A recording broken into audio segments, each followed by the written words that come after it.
The first 3 weeks of the rebuild were about fixing what was broken. Week 4 is about something bigger. Becoming who we are on purpose. Welcome back to the Rest Stop.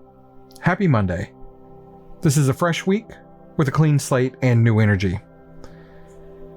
If the first part of the rebuild felt like stabilizing the ground under your feet, then this next part is about planting something worth growing. Because there's a moment in every rebuild where you stop reacting to the past and start designing the future. And that moment is now. Up to this point, we've talked about finding your lane, holding your lane, leading without a title, building systems, protecting volunteers, and guardrails, trust, and hope. But today we pivot. Alignment isn't just knowing where you're going, it's becoming a culture people are proud to belong to. Rebuilds start in frustration, and real transformations start in identity. The question shifts from what went wrong to who are we now? Here's the secret to culture. It's not built in speeches, it's built in habits. You can't announce a culture into existence, you have to live it into existence. Every rehearsal that starts on time says something about who you are. Every positive correction delivered with calm says something about who you are. Every time someone steps up instead of stepping back also says something about who you are. Culture is not declared. Culture is performed. This week's challenge is simple and powerful. Pick one behavior you want your culture to be known for and do it consistently. Not a major overhaul, not a giant system. Just one behavior you repeat until it becomes part of your identity. Maybe it's responding to conflict calmly, starting rehearsals on time, treating every volunteer with dignity, saying thank you every single day, protecting kids from adult drama, or shutting down gossip the moment it starts. You don't need perfection. You need repetition.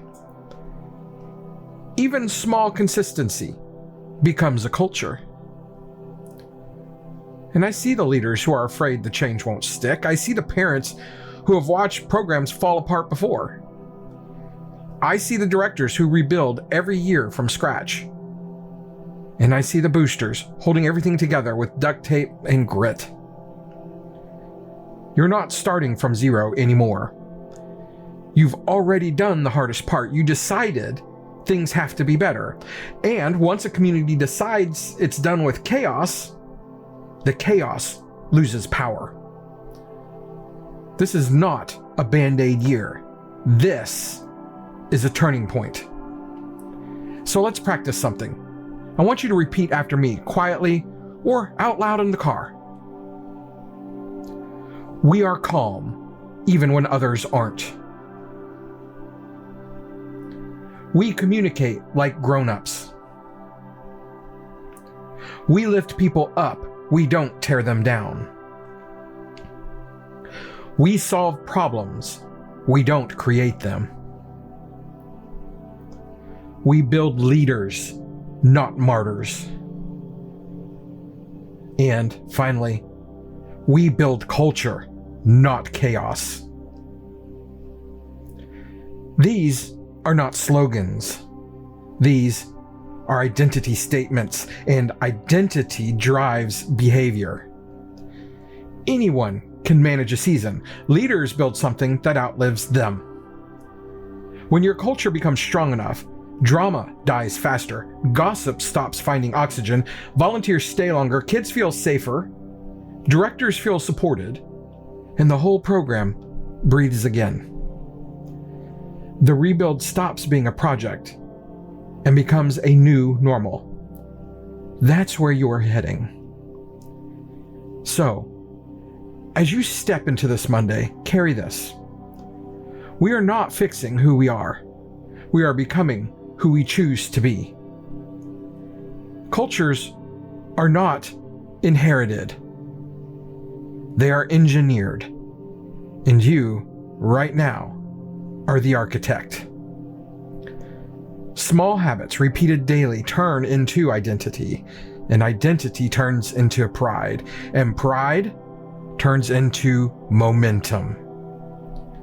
Tomorrow, we move into communication, how to teach people how to talk to each other, not demand it. Teach it. But for today, finish your coffee, sit up a little taller, and step into this week like a culture builder. Because together, we are rebuilding culture. One morning, one habit, one rest stop at a time. We'll see you tomorrow.